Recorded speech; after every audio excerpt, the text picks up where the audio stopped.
I'm really interested, like how you started. Like, what was your first Yeah, yeah. foray into theater? Well, into theater, my dad always says that theater is the thing that I've done consistently since I was a kid. I have always loved it. I think my first introduction to theater was Disney on Ice.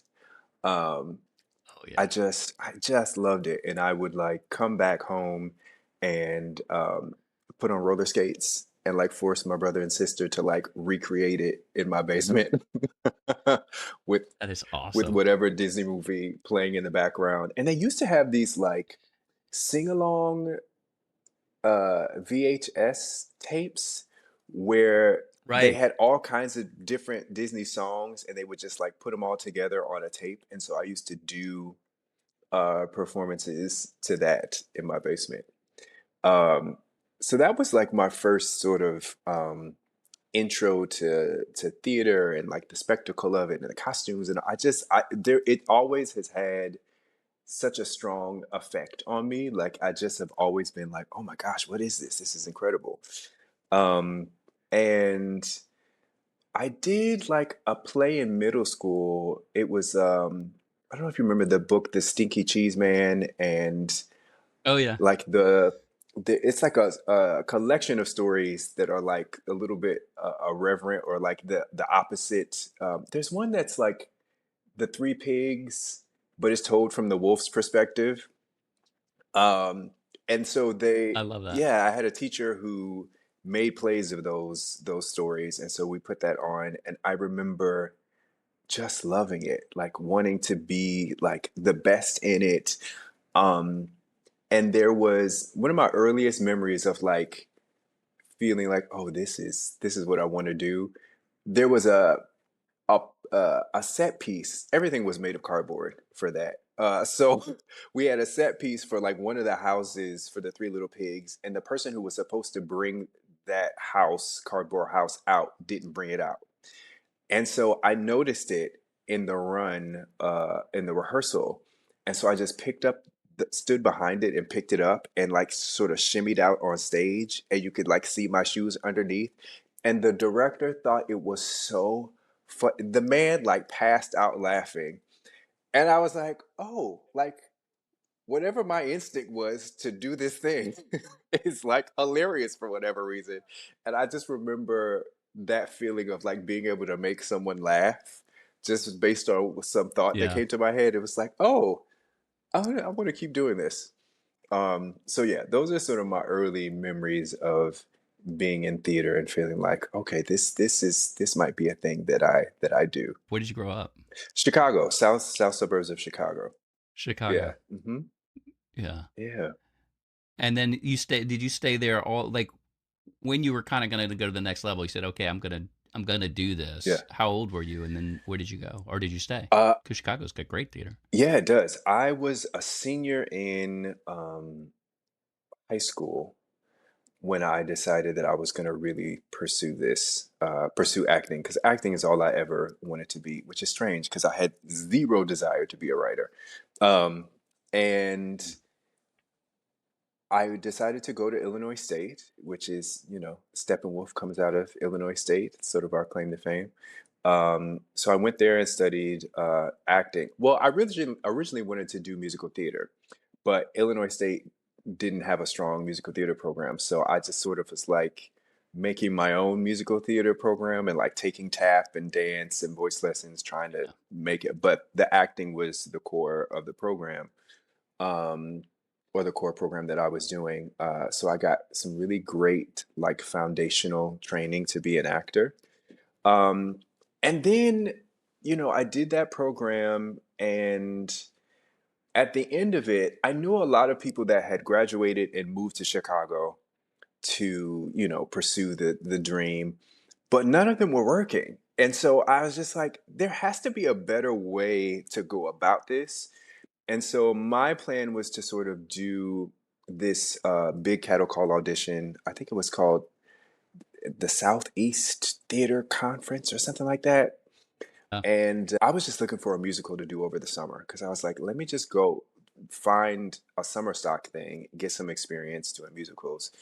And so I did that audition, and Michael Legg, who was the head of the Actors Theater of Louisville apprenticeship, just happened to be in my audition. We should not have been in the same because he's a year-long program. I was looking for summer stuff, and they separated them.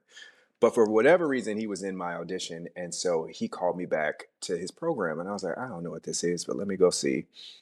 And so I did the call back, and he explained what the program was. It's just essentially like a 9-month program where you go, they pick 22 apprentices, and you go and you live in Louisville, Kentucky for 9 months, and you get to audition for the shows, and you get to work on um, the cruise and just learn what it is to be at a regional theater.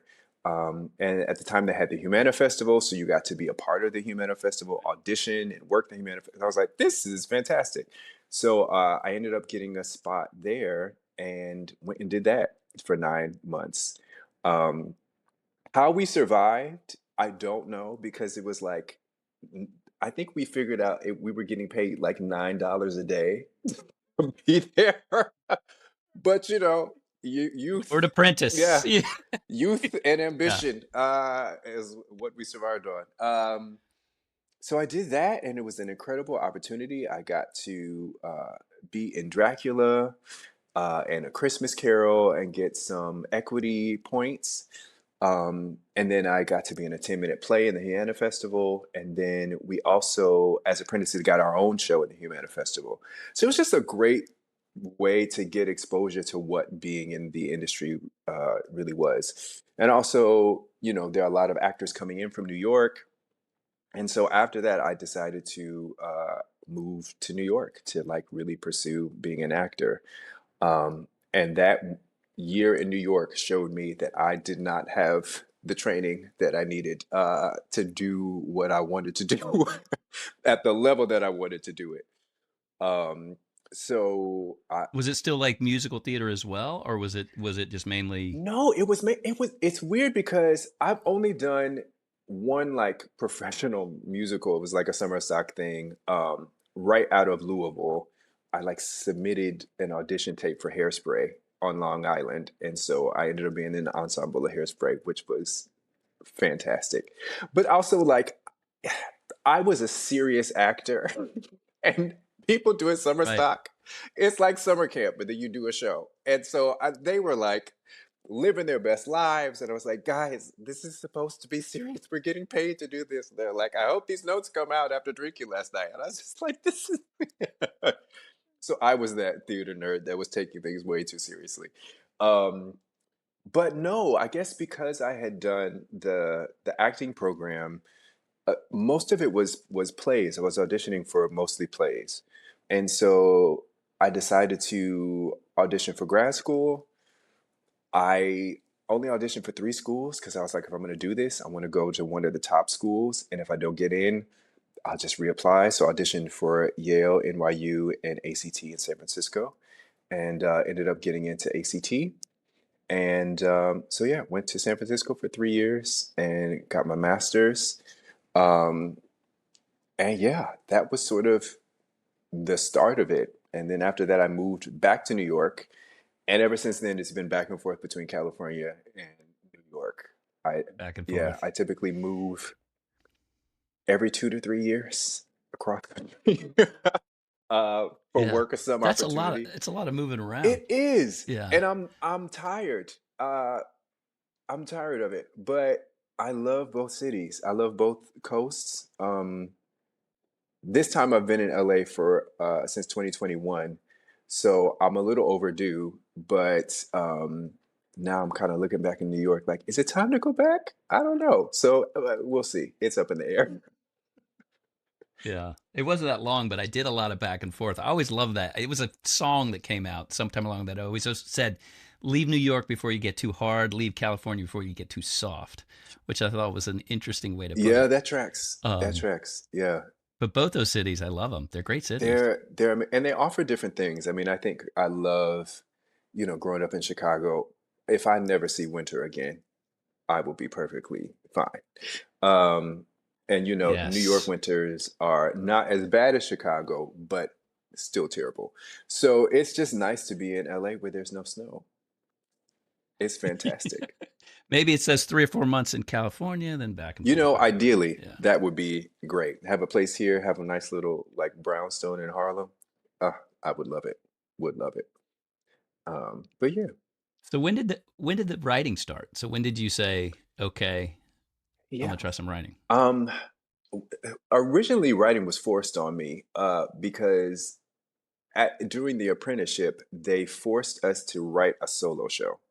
And it's Mm. called Solo Mio, and it's like 8 to 10 minute long solo show.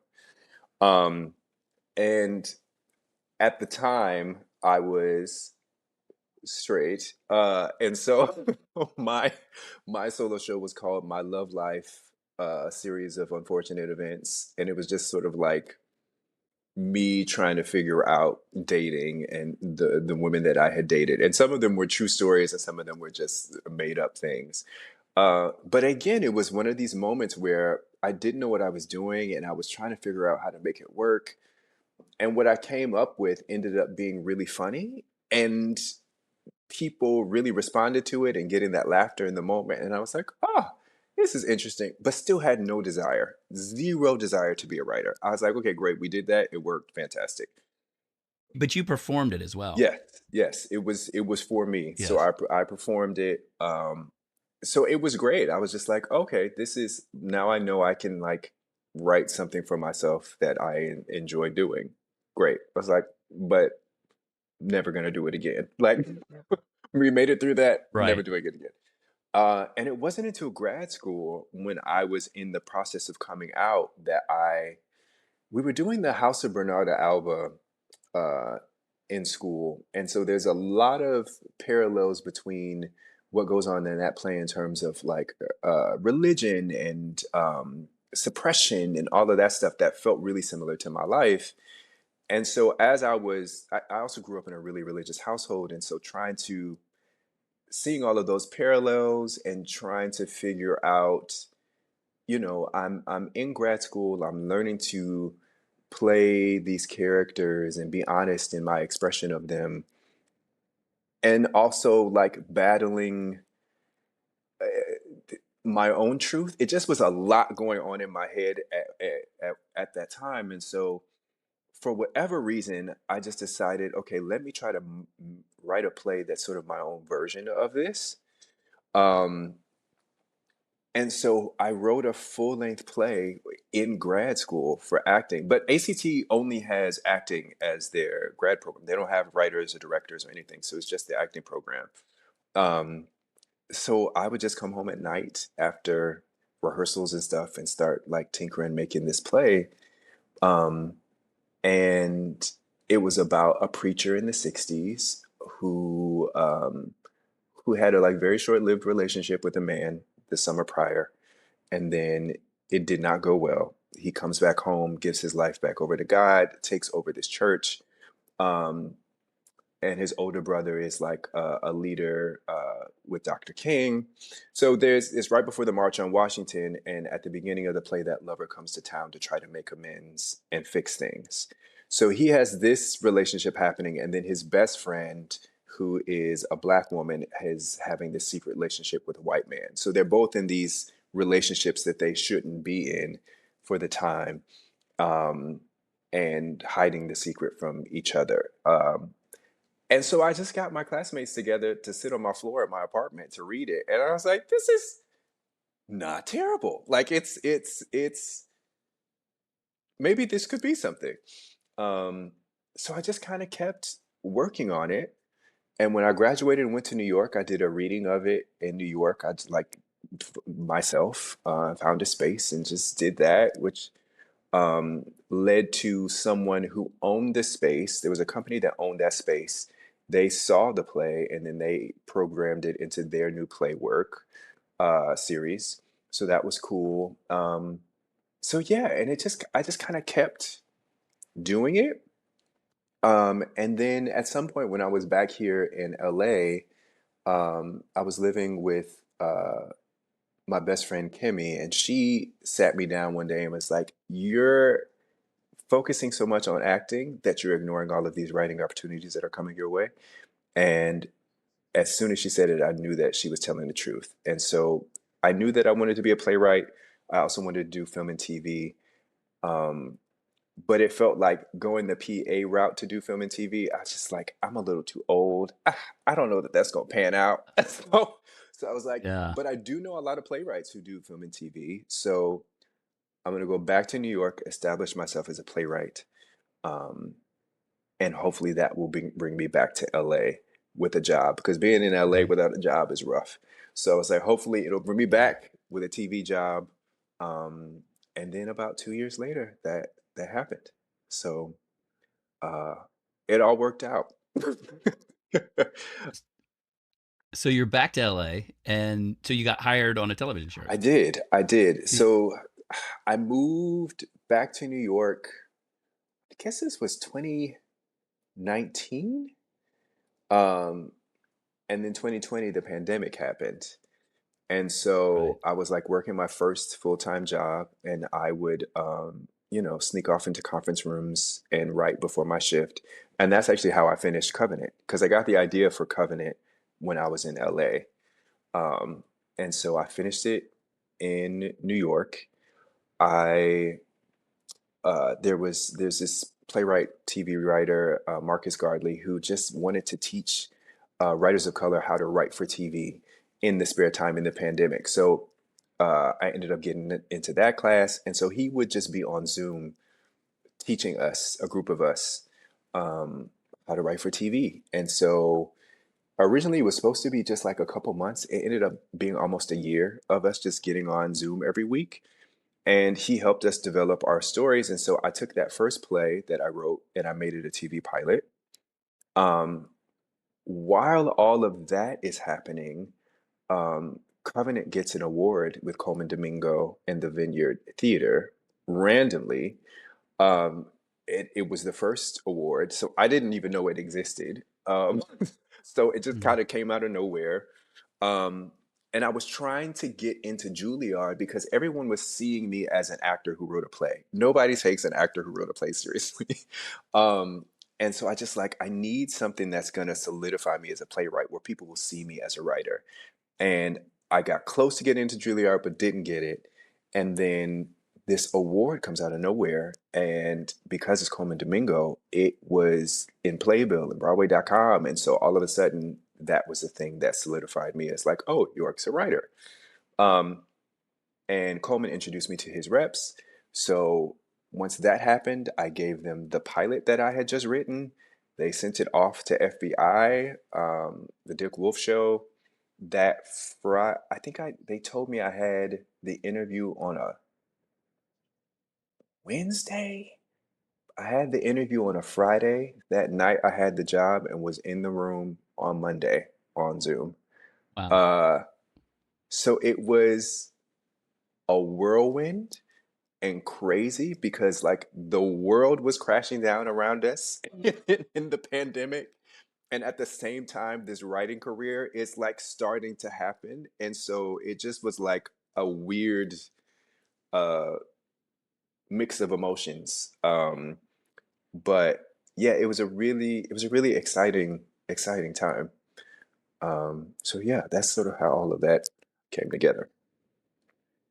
So that first, you were saying that covenant kind of came to you. Do you remember exactly, or like how it started? How did the idea kind of germinate? Yeah, I do. It was so I was struggling as an actor in LA and driving for Lyft, trying to make ends meet.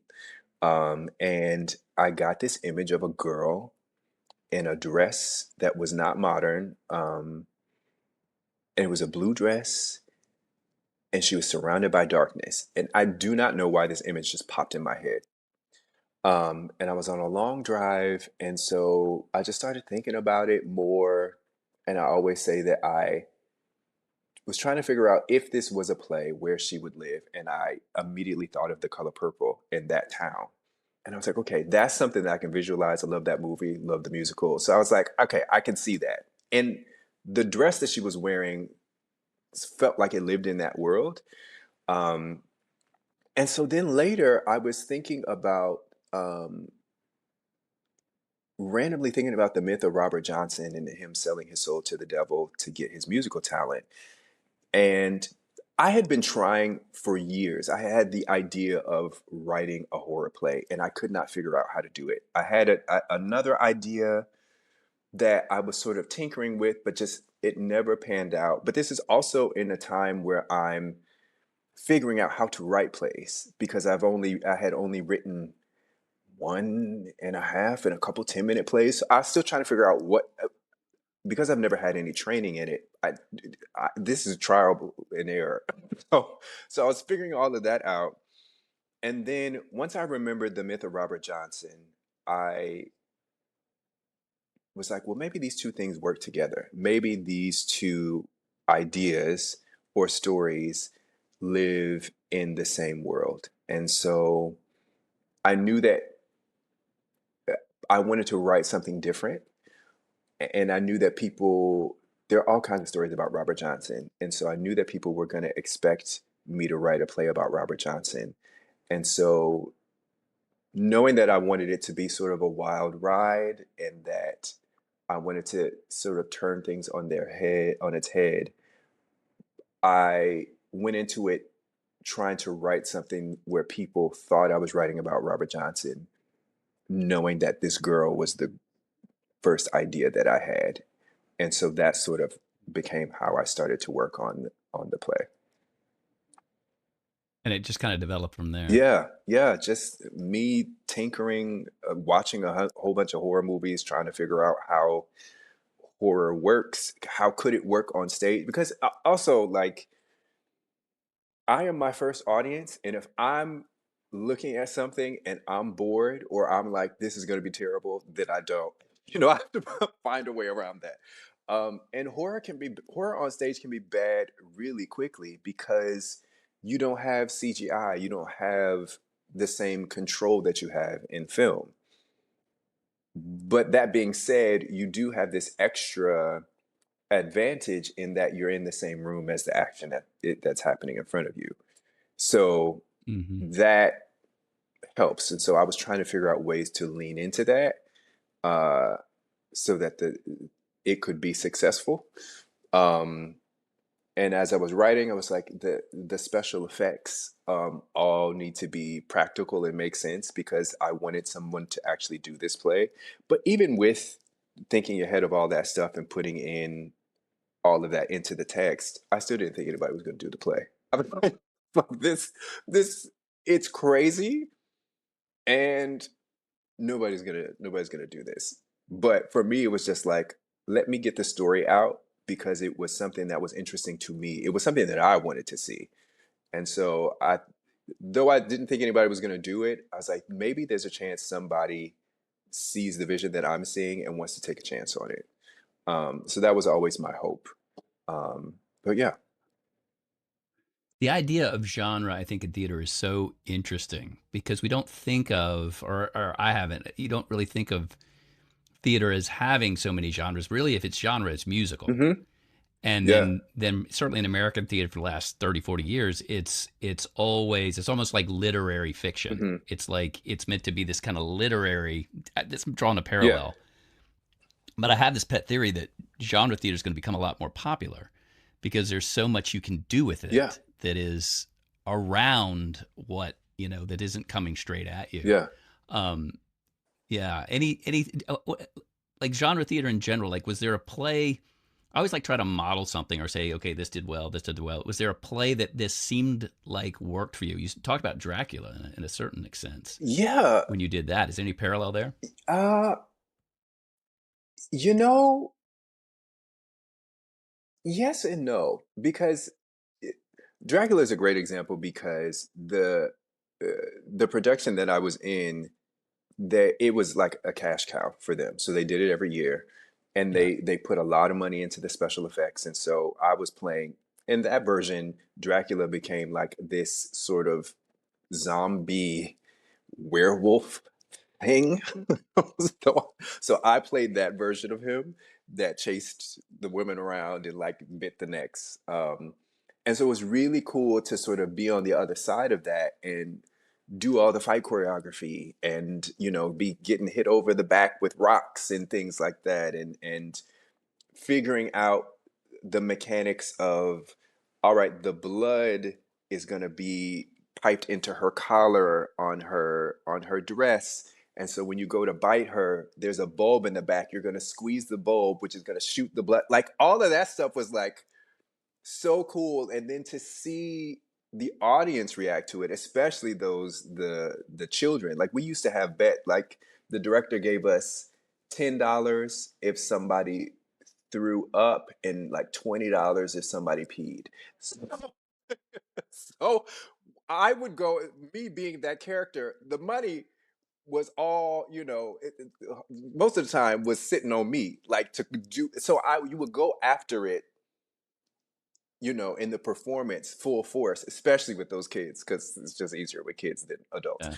Um, but they also had really great effects. There's a moment in the show where I would be in the ceiling and I would hang, and then they had this mechanic like repelling stuff where I would let go and it would slow me down as I descended, and I would just fall from the sky and land on a guy and eat him. It just was like, it was so much fun and it was so cool. And now that I'm thinking back on it, I guess it did have an effect on Covenant, because I had an understanding of what was possible in terms of practical effects um, in that kind of a show. And I guess I had Yeah. understood what horror in a scared audience looks like and feels like, which is so interesting because I haven't really thought about that experience, but I definitely think that there was an influence.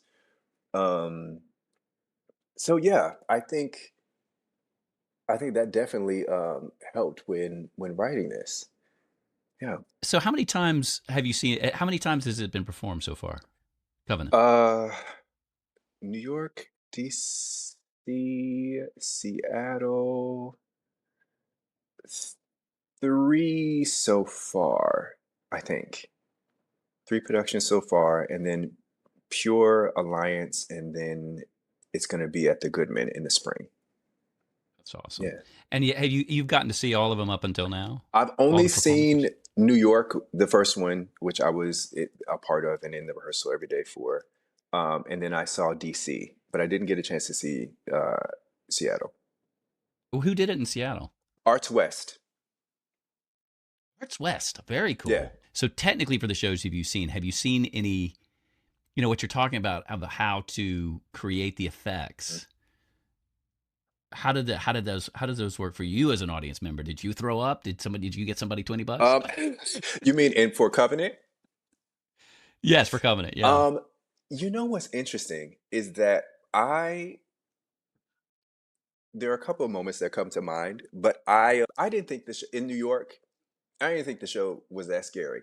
I People were saying that it was scary, and I was like, it's I- it, also like the show is not to scare you is not my priority. It's like it's not the top Right. thing. It's not what you're going for. It's in the horror genre, but it's really a family drama. Like that's what it is at the core. Like it's I wanted it to be a good story that had some depth, and like so that was the thing that I was focused on.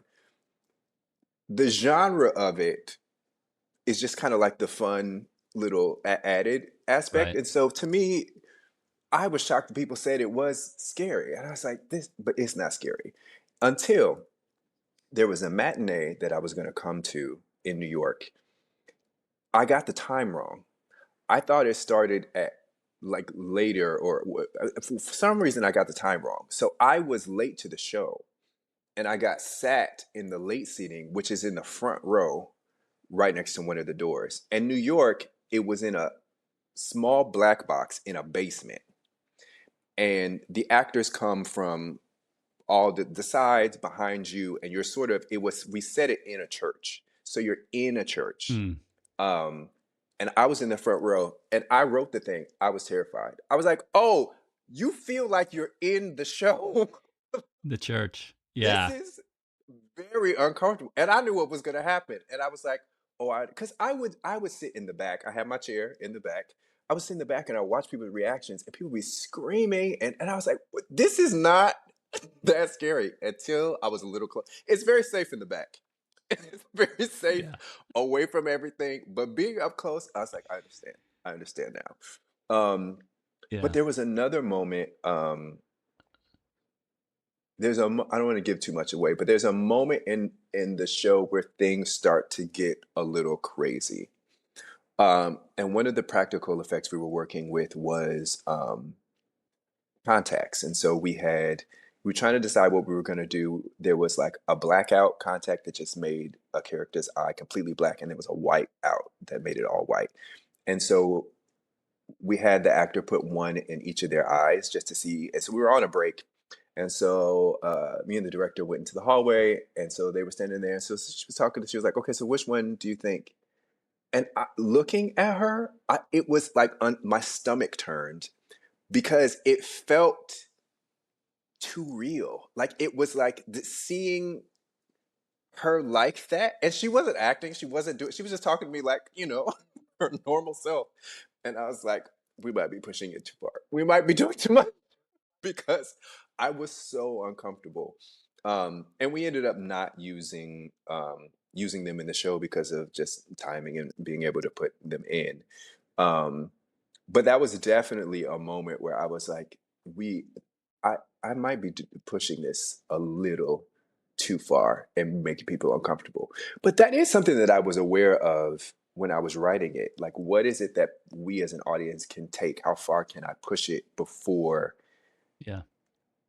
it's not fun anymore? Or it's not like it's okay to be uncomfortable, but and so I was um, very aware of that and tried to make sure that I wasn't going too far. But also, there's no intermission for that reason because I didn't want you to be able to leave.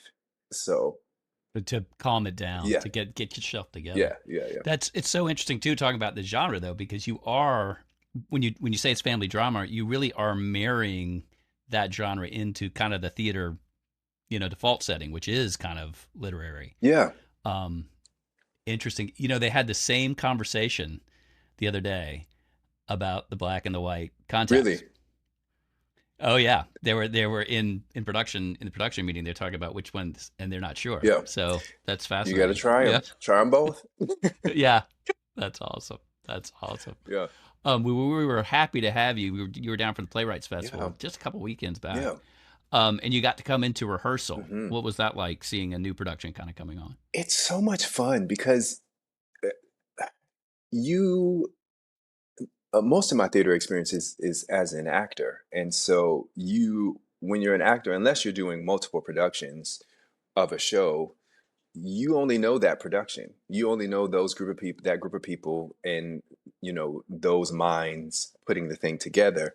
But when you're the writer, you're having different people interpret your words. It's really cool. It's really interesting to be able to see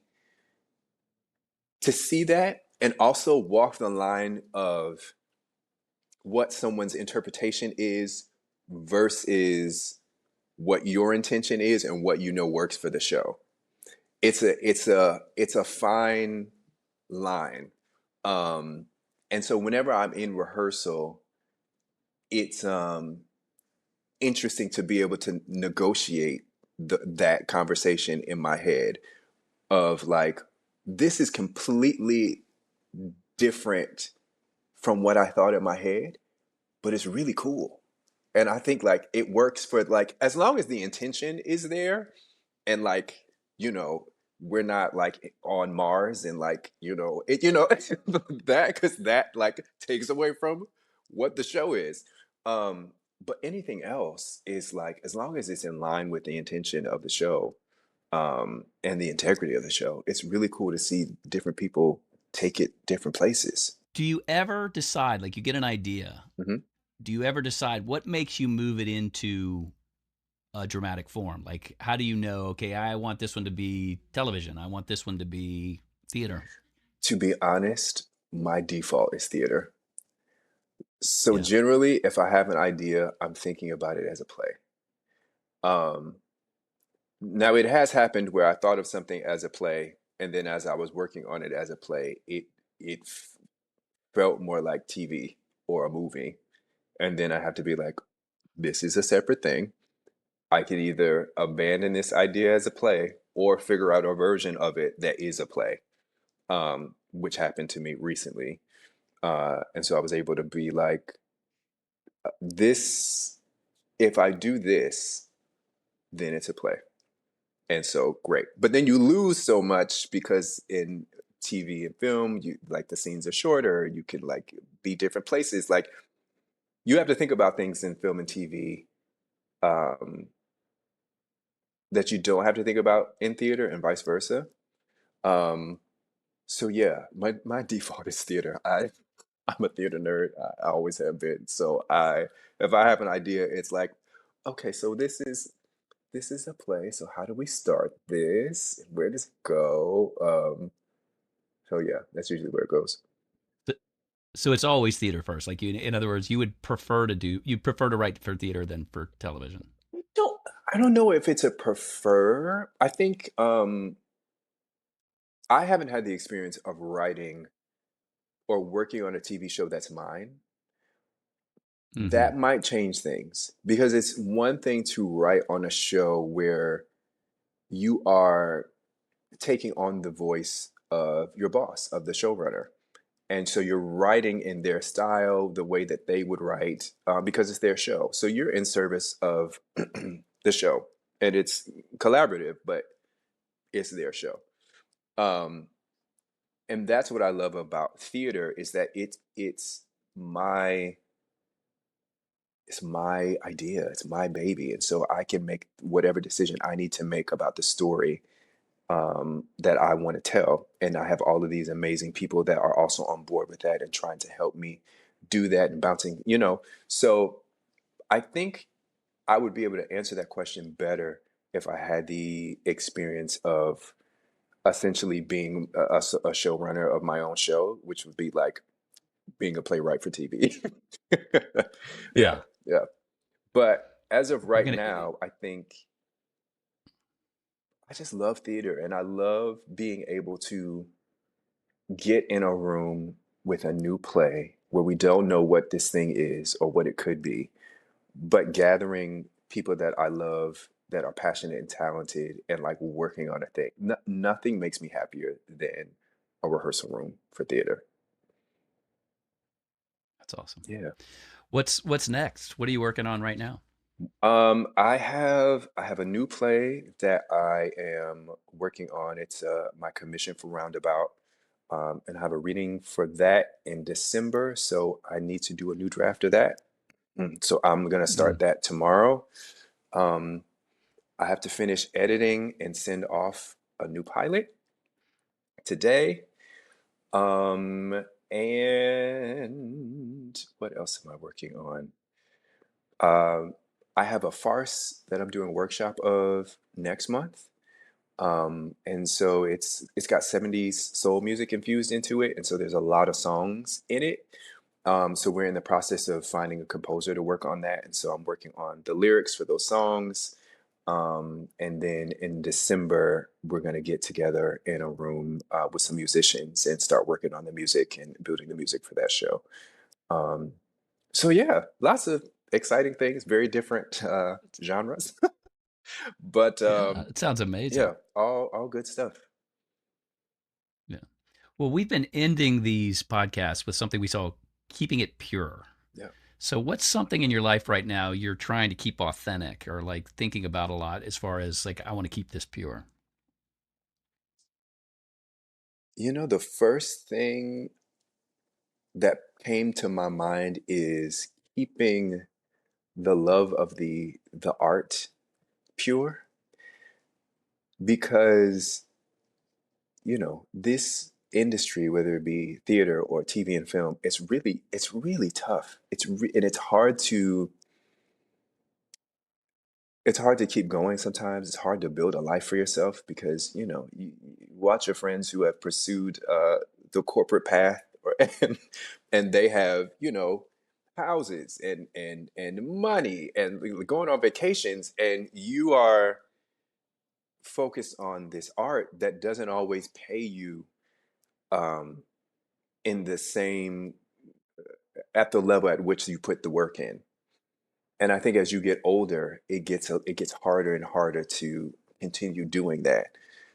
And so for me, just been thinking a lot about, I'm so grateful for where I am in my career, and that even the fact that Covenant has gotten more productions after the first one is just like I am so grateful, and I hope to be able to continue to do this work and get produced and things like that. But I think the the reality of being an artist um, can be really tough, and so for me, I've been trying to keep um, within that, keep my love for this art form pure and remember why I started. And, that kid that was like excited to see Disney characters on ice, keeping that as my North Star to continue to do this and hopefully, inspire the next generation of theater artists and writers and actors and all of that. So yeah, I think that's the thing that I'm trying to keep pure for myself right now. Well, York, such a pleasure to know you. Such a pleasure to talk to Thank you. you. Thank you so much for hanging out with me No, today. thank you Yeah. for having this is fantastic. I love this and I love Pure. I had such a good time out there a couple weekends ago. So I am so grateful for y'all. So yeah, anytime. We're very excited for the play. Yeah, it's gonna be All good. right. Excellent.